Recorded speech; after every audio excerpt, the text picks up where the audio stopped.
Salut! On se retrouve pour cette troisième et dernière vague de la série Vagues à l'aquarelle.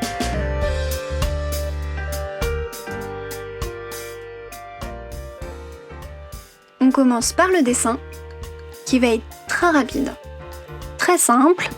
L'idée c'est d'abord de délimiter la plage et la vague du devant, de délimiter aussi la forme générale de cette vague de premier plan superstar, de prévoir son mouvement descendant.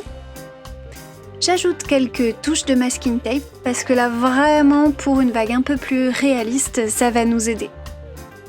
Vous allez voir quand je l'enlève, ça fait tout de suite du bien à l'aquarelle et on voit tout de suite la vague respirer. Allez, vous êtes prêts pour la peinture ? On va se poser un petit ciel.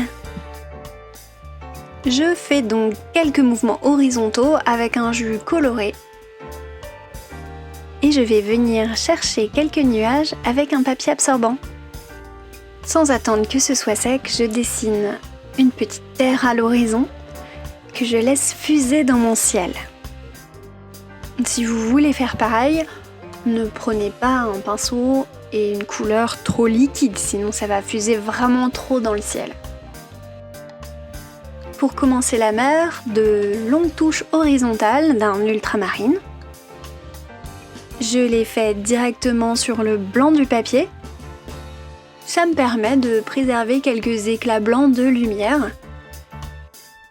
Et pour l'horizon un peu lointain comme ça, une couleur bleue uniforme, ça me convient. Dans la partie moyenne, j'ajoute un petit peu de foncé. Alors là vraiment très très foncé pour suggérer une vague ou des rochers, quelque chose qui parte dans le fusée et qui nous fasse une sorte d'arrière-plan pour la star qui sera notre vague au premier plan. Et toujours ces mouvements horizontaux qui me permettent de suggérer finalement l'eau. Deuxième astuce, varier les couleurs, donc du bleu ultramarine et varier les bleus, mais également en rajouter un petit peu de foncé et éclaircir de temps à autre avec de l'eau. Donc oui, ça fait plus naturel. Et autre astuce aussi, vous pouvez prendre votre papier absorbant et retirer un petit peu de blanc, comme ça, là. Donc ça fait une variation entre le blanc du papier que vous laissez et les blancs plus légers que vous retirez avec le papier absorbant. Et moi, pour ne pas avoir trop d'auréoles devant, parce que ça doit être plus défini devant, eh bien j'enlève un peu d'excédent d'eau en penchant mon papier. Et ici, la surface, elle est mate fraîche, ça veut dire que ça a commencé à sécher, mais qu'il reste une humidité très importante à cœur du papier, ce qui me permet de retirer des blancs.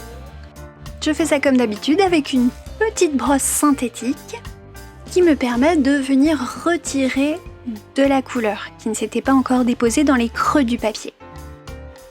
Si vous voulez un blanc subtil, eh bien faites un seul passage de brosse. Plus vous voulez que ce soit blanc, plus vous allez repasser avec votre petite brosse synthétique. Je l'essuie à chaque fois, il ne s'agit pas de remettre la peinture qu'on vient de prendre sur une autre zone de la peinture. Bon alors là ça me permet par exemple d'aller adoucir certains blancs du papier que je trouvais un tout petit peu trop forts quand même, et de prolonger des zones qui étaient déjà blanches par des zones de blanc plus subtiles, on va dire. Bon, c'est pas mal sec maintenant, donc les blancs que je retire sont un peu moins francs. On va pouvoir passer à la deuxième couche. Je vais travailler ici toute ma vague du fond et ne pas trop la définir. Oui, j'ai dit ici que cette troisième vague était une vague réaliste, mais pas photoréaliste. Et oui, nuance. Donc le photoréalisme, on est d'accord que je chercherai à vraiment reproduire très très bien la photo que je vois et que vous voyez directement sur mon téléphone sur la gauche. Non, là je m'en inspire pour comprendre le mouvement d'une vague, pour avoir un point de repère, une référence. Mais bon, c'est plutôt une histoire d'interprétation. C'est comme l'horizon que j'ai mis et qui fuse dans le ciel. Ici, c'est la différence avec du photoréalisme, je l'ai inventé, je le suggère, je trouve que ça rend le tableau plus intéressant. Donc on va pas du tout ici chercher à faire du photoréalisme, mais par contre vous allez reconnaître certains principes qui pourront vous mener à du photoréalisme.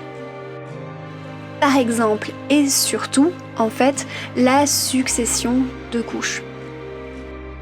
Et oui, c'est pour ça que cette vidéo ici, elle est bien plus longue que celle des 2 autres vagues que j'ai peintes, qui sont des vagues plutôt destinées à la compréhension du débutant sur ce que peut être une vague en mouillé sur mouillé, ce que peut être une vague en mouillé sur sec, très simple. Ici, on s'attaque à une vague un peu plus complexe, je dirais, où vous voyez ici quand même beaucoup plus de couches. C'est évident que vous ne pouvez pas faire exactement les mêmes formes que moi, mais si vous êtes avancé, vous voyez où je veux en venir. Il s'agit simplement de prendre une référence à vous, une vague à vous, et de tenter de faire la vôtre en fait. D'ailleurs, peut-être que l'une des 2 autres vagues qui étaient un peu plus pour débutants vous plaise plus dans le style. Donc vraiment n'hésitez pas à vous inspirer de l'une des 3 vagues et prendre la vôtre, faites votre mélange et essayez d'en faire votre style. Moi, pour plus de simplicité, je vous ai montré une sur sec, une sur mouillé et une un peu plus réaliste, on va dire, qui est celle-là, parce que je schématise un petit peu pour que vous compreniez bien que ces 3 styles sont une vague et que vous pouvez faire la vôtre. En tout cas, le principe qui est important dans celle-là, c'est vraiment le principe de succession de couches. C'est pour ça que j'ai fait un dessin très rapide et basique, mais que je l'ai fait quand même, parce que j'ai besoin de me cadrer dans ces cas-là. J'ai besoin de me dire où est-ce que vont être les zones les plus sombres, les plus claires. N'hésitez pas à faire une étude de valeur à ce propos. Et contrairement à mon habitude ici, je vais revenir en plus classique, c'est-à-dire que vous êtes obligé en succession de couches, malgré tout, d'appliquer le principe de la couche la plus claire en premier et la couche la plus foncée ensuite. Donc il faut absolument que vous ayez la main légère, variation de couleur ou pas pour la première couche. Et plus vous rentrez dans le tableau, en tout cas pour ce style, et plus votre pinceau va être finalement léger en eau, moins la peinture va être liquide. Ok, on attaque la vague du devant. Bon, ici, je suis beaucoup plus précautionneuse. J'utilise beaucoup plus, par exemple, la pointe de mon pinceau. On passe au détail, on passe à des plus petits mouvements. Mes mouvements horizontaux sont ici beaucoup plus courts. Je peux faire quelques petites projections. On ne voit pas beaucoup là, c'est pas grave, je vais les faire à la main, au pinceau. J'utilise aussi des teintes qui sont un peu plus proches du gris. Vous êtes sur la plage, les pieds presque dans l'eau, et vous regardez sous vous, faites appel à vos souvenirs, faites remonter ça, l'eau elle n'est pas bleue. Donc essayez de faire figurer ce gris très léger que vous pouvez apercevoir sur les premières vagues.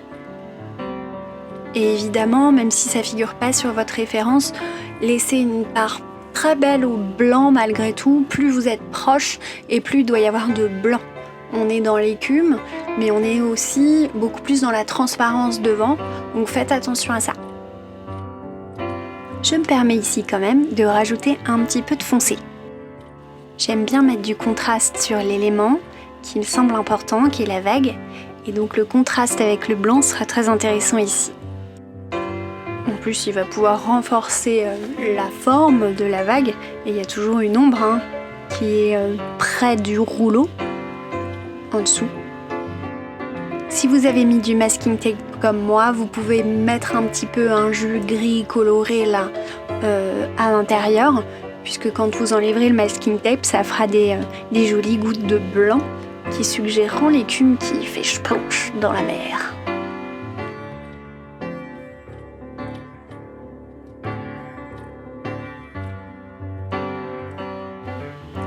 Allez, et puis je vais me mettre un petit peu de turquoise aussi, soyons fous.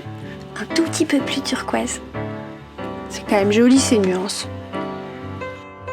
Oui, vous avez quand même le droit de rajouter un jus coloré par-dessus quelque chose qui est assez foncé, hein.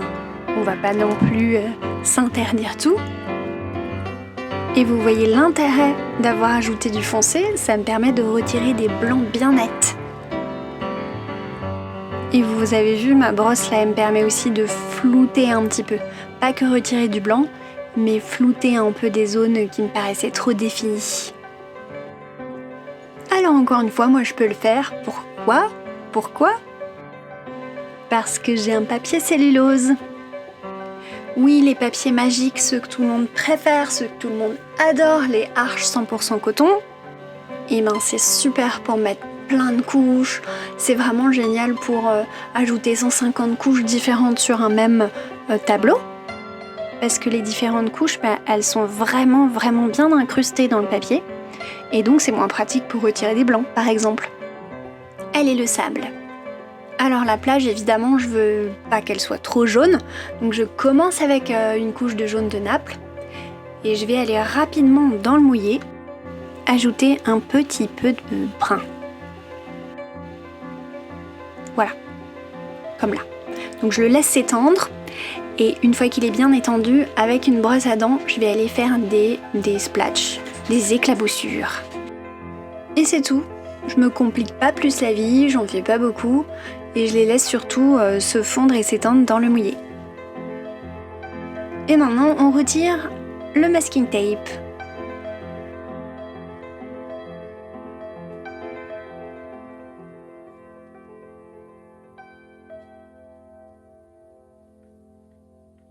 C'est parti pour les derniers détails. Je continue donc à travailler en superposition, notamment pour préciser la forme de certaines vagues.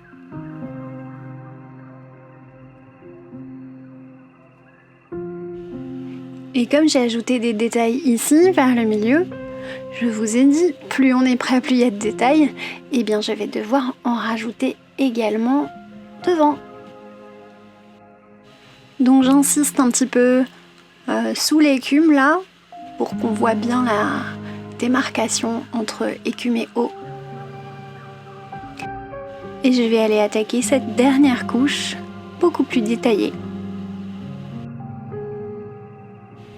Tout en laissant quand même très largement entrevoir la couche précédente. Ça me fait des reflets, c'est très bien. J'ajoute une couche qui exprime plus un petit peu à mon sens l'eau, même si sur la référence c'était plus clair. J'avais vraiment envie de faire une belle démarcation avec la vague. Ok, le dessin me plaît pas mal, donc je vais pouvoir passer aux détails sur cette vague de premier plan, mon petit rouleau. Je fais bien attention à accentuer un petit peu l'ombre sous le rouleau parce que je veux que l'image soit plus lisible. Pas nécessairement autant ombré que sur la référence, mais c'est pas grave du tout, c'est vraiment moi qui juge là que j'ai envie de plus de lisibilité à cet endroit. Ensuite on va refaire quelques projections mais de blanc cette fois. Alors j'ai pris de la gouache, hein. Bon, il faut un petit peu mettre de l'eau parce que la gouache pure sinon ça fait bizarre, donc un peu d'eau, un peu de gouache blanche. Et puis vous passez comme ça sur votre brosse à dents. Protégez votre bureau, protégez le haut de votre peinture. Vraiment pour ne splatcher que l'endroit qui est nécessaire. Et on pourrait s'arrêter là, mais comme je vous ai dit, c'est une peinture un petit peu plus style réaliste. Donc il y a des choses qui me plaisent dans ce que j'ai fait dans la vague en haut et qui me donnent envie d'aller encore plus la définir. Vraiment, celle-là, elle me plaît bien.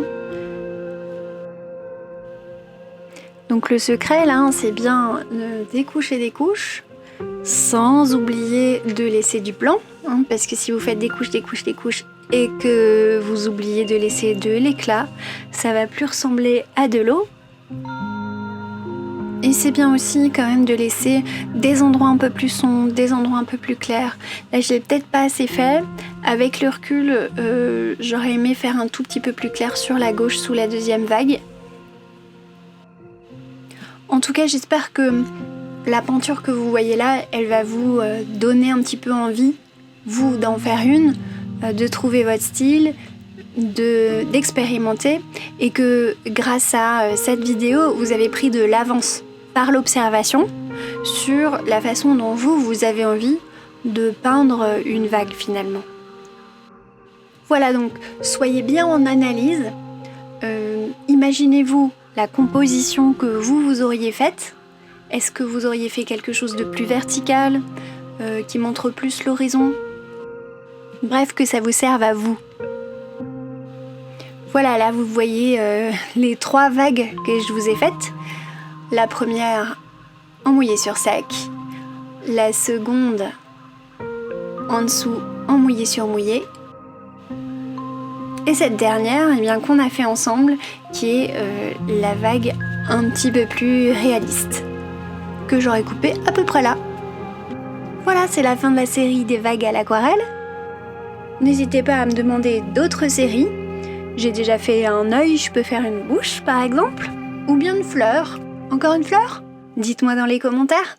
Et la semaine prochaine, on a un nouveau portrait, alors n'oubliez pas de vous abonner si c'est pas déjà fait. Salut!